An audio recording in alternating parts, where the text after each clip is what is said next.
చేయొచ్చు. అయితే స్పీకర్కి ఒక్కడికి అధికారం లేదు. దాన్ని అసెంబ్లీలో ఆమోదింప చేయాలి.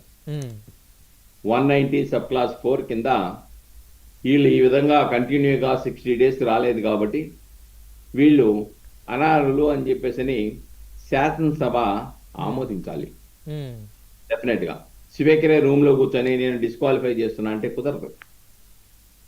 కాబట్టి ఆ ప్రాసెస్ అది నిబంధనల ప్రకారం గతంలో చేశారా చేయలేదా అనేది ఇందాక అంబటి రాంబాబు గారు అన్నారు కదా సార్, తాను మొదటిసారి 89లో ఎమ్మెల్యేగా ఉన్నప్పుడు అప్పుడు కాంగ్రెస్ గవర్నమెంట్ ఉంది, అప్పుడు ఎన్టీ రామారావు గారు నేను ముఖ్యమంత్రిగా గెలిచి అసెంబ్లీకి వస్తానని అసెంబ్లీ వదిలేసి వెళ్ళిపోయారు. అప్పుడు ఆయన మీద ఎవరు కూడా సస్పెన్షన్ వేటు వేయలేదు. చంద్రబాబు నాయుడు గారు ఎన్నికలకు 2 సంవత్సరాల ముందు ఆయన అసెంబ్లీని వదిలేసి వెళ్ళిపోయాడు, అప్పుడు వేయలేదు. అప్పుడు లేని సాంప్రదాయం ఇప్పుడు ఏంటని అడుగుతున్నారు. ఇప్పుడు ఇక్కడ ఒకటండి, ఆల్రెడీ చంద్రబాబు నాయుడు గారు వాళ్ళ భార్య గారిని వ్యక్తిత్వ హననానికి పాల్పడినప్పుడు ఆయన చెప్పాడు, ఇది కౌరవ సభ కాబట్టి ఈ కౌరవ సభకు నేను రాను, కౌరవ సభకి గౌరవంగా వస్తానని చెప్పేసి వెళ్ళిపోయాడు. వాస్తవం.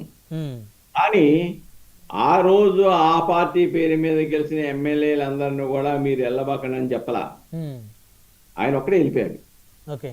ఈ రోజున జగన్మోహన్ రెడ్డి గారు ఎందుకు రావడం లేదు? ఆయనకి ప్రతిపక్ష హోదా ఇవ్వలేదు కాబట్టి నేను ఎమ్మెల్యేగా రాను, నాకు ప్రతిపక్ష హోదా ఇస్తే వస్తానంటున్నాడు. అంటూ ఆయన ఒక్కడితో ఆగట్లా, మిగిలిన ఎమ్మెల్యేలను కూడా మీరు వెళ్ళొద్దు అంటున్నాడు. అంటే వాళ్ళకి మనసులో వెళ్ళాలని ఉంటుంది, వాళ్ళకి ఎలా అయినా ఉండొచ్చు. కానీ ప్రజలు ఎన్నుకునేది ప్రజాప్రతినిధుల్ని, ప్రజా సమస్యల్ని ప్రతిబింబించే ఒక వేదిక శాసనసభ కానీ శాసన మండలి కానీ. మీరు అక్కడికి వెళ్లకుండా దానికి ఇచ్చేటువంటి సదుపాయాలన్నీ కూడా పొందుతూ నేను దానికి వెళ్ళను, నేను బయట నుండి మాట్లాడతానంటే మీకు ప్రజా సమస్యలను ప్రతిబింబం చేసే వేదిక బయటకి కాదు, ఇది రికార్డ్ అవుతుంది. శాశ్వతంగా రికార్డుగా మీకు మీ యొక్క సమస్యలు, మీ నియోజకవర్గ ప్రజలు ఏమి ప్రతినిధించావు, ఆ సమస్యల పరిష్కారానికి నీ పాత్ర ఏం చేశావు, ప్రజల పక్షాన్ని ఏమి నిలబడ్డావని అసెంబ్లీ రికార్డులో ఉంటుంది. అధికార పక్షం చేసే తప్పిదాలను కూడా ఎత్తి చూపడానికి వేదిక శాసనసభ. కానీ నువ్వు బయట చెప్పేదానికి దీనికి తేడా ఉంటది.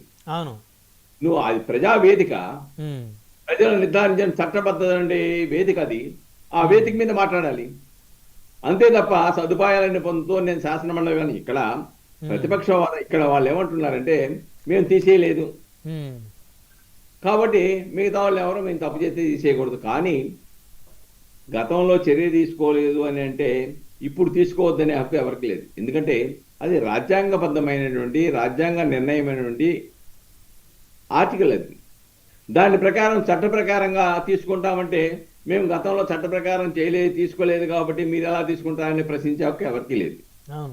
రెండోది ఇక్కడ ఇంకోటి మనం చూడాల్సింది ఏంటంటే ఈ ప్రతిపక్ష హోదా ఎవరికి ఇస్తారు, ఎలాగిస్తారు అనేది ఒక ప్రశ్న. ఉన్నటువంటి స్థానాల్లో 10% సీట్లు రావాలి. అది పార్లమెంట్ కానివ్వండి, అసెంబ్లీ కానివ్వండి. ఒక్కసారి మనం పార్లమెంట్ కనుక చూసుకుంటే అండి 1952 కానీ, 1957 కానీ, 1962 కానీ, 1971 కానీ, 1984 సంవత్సరాల్లో లోక్సభలో ప్రతిపక్ష నాయకుడే లేడు. అలాగే 1983లో ఎన్టీఆర్ గారు వచ్చినప్పుడు ఆయనకి విజృంభించేసి వన్ సైడ్ గా వచ్చినప్పుడు కాంగ్రెస్ పార్టీకి ప్రతిపక్ష హోదా ఇవ్వలేదే. అలాగే అనేక రాష్ట్రాల్లో అనేక ఉదాహరణలు ఉన్నాయి. కానీ అది రాజ్యాంగబద్ధమైనటువంటి అంశాన్ని 10% సీట్లు రావాలనేటువంటి నిబంధనల ప్రకారం ఉన్న అంశాన్ని అమలు చేయొద్దంటే మేము చేయలేదు కాబట్టి మీరు చేయొద్దు అనేది ఆ వాదన కరెక్ట్ కాదు. కాబట్టి డెఫినెట్ గా చట్టబద్ధ ప్రకారం నిబంధనల ప్రకారం మీరు చేస్తున్నారా లేదా అని పరిశీలించాలి తప్ప నిబంధనల ప్రకారం మీరు చేయడానికి వీలు లేదని చెప్పేసి శాసించే అధికారం ఎవరికీ లేదు. చాలా స్పష్టమండి. ఇక్కడ అసెంబ్లీకి వెళ్ళి వాళ్ళ బాణిని ప్రజల పక్షాన వినిపించడం అనేది ప్రజాప్రతినిధుల యొక్క జవాబుదారీతనం. ప్రజలు ఎన్నుకునేది ఊరికి ఎన్నుకోరు, ప్రజలకి జవాబు. ఇప్పుడు ఏమవుతుంది, ఫైనల్ గా ఏమవుతుంది అంటారు సుబ్బారావు గారు? వాళ్ళ శాసనసభ 11 మంది ఎమ్మెల్యేల యొక్క సభ్యత్వం ఉంటుందంటారా, రద్దు అయ్యే అవకాశం ఉందా? డెఫినెట్ గా అండి. 60 రోజులు పని దినాలు వరుసగా గనక హాజరవ్వకపోతే డెఫినెట్ గా డిస్క్వాలిఫైడే. ఓకే. శాసనసభలో ఇప్పుడు మెజారిటీ ఇప్పుడు ఉంది రేపు కాబట్టి రేపు definite 18వ గా తారీఖు నుంచి శాసనసభ జరగబోయేటువంటి ఆ శాసనసభ సమావేశాల్లో ఆ 16th అనేటువంటి ఆ నెంబర్ కౌంట్ అవుతుందంట. సో కాబట్టి Definitely. 11 మంది ఎమ్మెల్యేల యొక్క సభ్యత్వం రద్దు కాబోతుంది, వాళ్ళు వెళ్ళకపోతే రేపు జరిగిపోయేటువంటి డెఫినెట్ గాను డెఫినెట్ గా రద్దు అవుద్ది. ఎందుకంటే సభలో మెజారిటీ సభ్యులు ఉన్నారు, చట్టం ఆమోదిస్తోంది, నిబంధనలు ఆమోదిస్తూ Right. ఉన్నాయి. Right. ఆమోదించినప్పుడు డెఫినెట్ గా అది ఆ శాసనసభ స్పీకర్ ఆల్రెడీ శాసనసభలో పెడితే బిల్లు ఆమోదించబడుద్ది, ఆ తీర్మానం ఆమోదిస్తుంది. ఆమోదించినప్పుడు ఆటోమేటిక్ గా వాళ్ళ యొక్క శాసనసభ సభ్యత్వం రద్దు అవుతుంది. దాంట్లో ఇంకా వేరే ఆలోచన ఏముంది?